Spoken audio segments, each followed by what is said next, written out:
All right, Rabbi Daniel here, Chaplain Daniel here, and I was listening to a commentator earlier today, and they were talking about a story of Ishmael and Hagar out in the desert, and so I just wanted to read a little bit of that and point out a couple things I saw there. So it says, Sarah, the son of Hagar, this is in Genesis 21, starting with verse 9. Sarah saw the son of Hagar, the Egyptian, whom she had borne to Abraham mocking. So she said to Abraham, drive out the slave woman with her son, for the son of the slave woman shall not inherit with my son, with Isaac. Now, the matter greatly distressed Abraham regarding his son. This is considered one of the trials of Abraham. Anyways, so God said to Abraham, be not distressed over the youth or the slave woman. Okay? Whatever Sarah tells you, heed her voice, since through Isaac will offspring be considered yours. But the son of the slave woman as well will I make into a nation, for he is your offspring. Okay, so first off, God gave him a promise in relationship to Hagar and Ishmael, that they're going to be okay. Okay, that was the first promise. So Abraham woke up early in the morning, took bread and a skin of water, and gave them to Hagar. He placed them on her shoulder along with the boy and sent her off. She departed and strayed in the desert of Beersheba. Okay. When the water of the skin was consumed, she cast off the boy beneath one of the trees. She went and sat herself down at a distance, some bow shots away, for she said, let me not see the death of the child. And she sat at a distance, lifted up her voice, and wept. So she was distraught. She was having a horrible time, a horrible day. She couldn't see anything in front of her.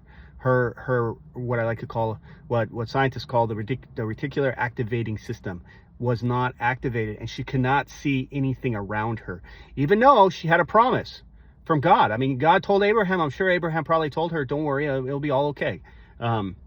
She was weeping. She had too much water in her eyes. She couldn't see around her, okay? Now, God heard the cry of the youth.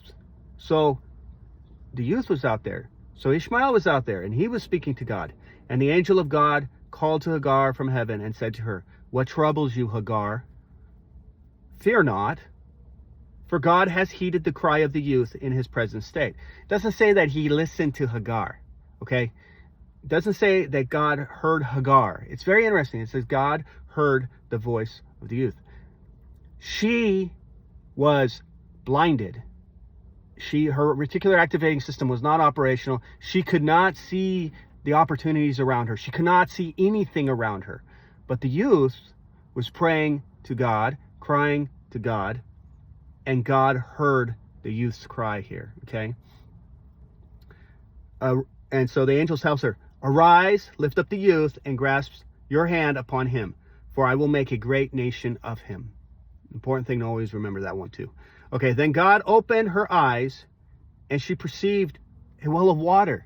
Wait a second here. God opened her eyes. Her eyes were closed. She was crying. I don't know. She could not see what was around her to begin with. So many times in our life, we are not seeing what is around us to begin with. We are trapped up in the circumstances of the situation. We are not letting our reticular activating system function. It closes off. We cannot see. Okay? The eyes can be deceptive because we see things, but we don't understand what's really there. But the ears can hear. Okay, that's why we say the Shema. Shema Yisrael. We do not say, see, O Israel. No, we say, Shema Yisrael. Close your eyes, listen. Okay, close your eyes and listen. So, it's very interesting. She could not see. Once the angel came to her, he said to her, okay, arise, lift up the youth, and grasp the hand upon him. Okay, in verse 19, it goes on to say, then God opened her eyes, and she perceived the well of water. She went and filled the skin with the water and gave the youth to drink. God was with the youth, and he grew up. He dwelt in the desert and became an accomplished archer. He lived in the desert of Paran, and his mother took a wife for him from the land of Egypt. So the story there is, it didn't say God turned around and said, poof, there's a magic well. Hagar, go drink from the water from the magic well. There's no magic well there. No.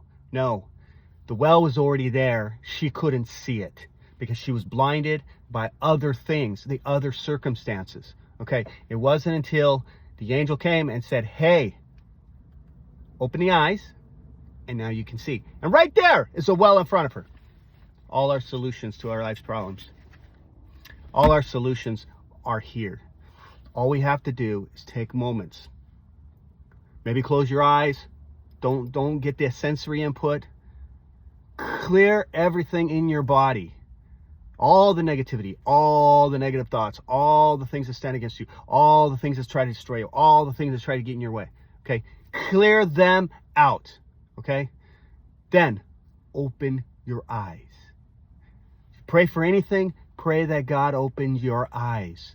All right? So that you can see what is already in front of you. People complain about all types of stuff. People act like victims about all types of stuff. And in the process of complaining, of acting like a victim, of acting like entitlement, acting like all these other things, they fail to be grateful for what's in front of them. And therefore, then they can't see what is around them. All right? First off, be grateful. Always be grateful for whatever it is that you have. Second, pray that your eyes will be open.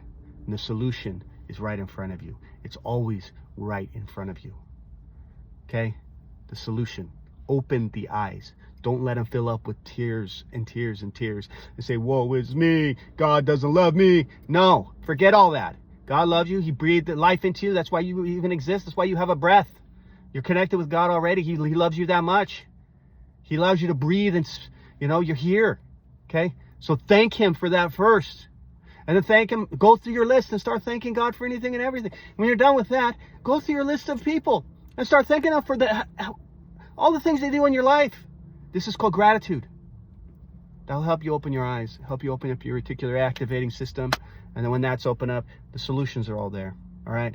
Be blessed. Be grateful. Open your eyes. Solutions all around you.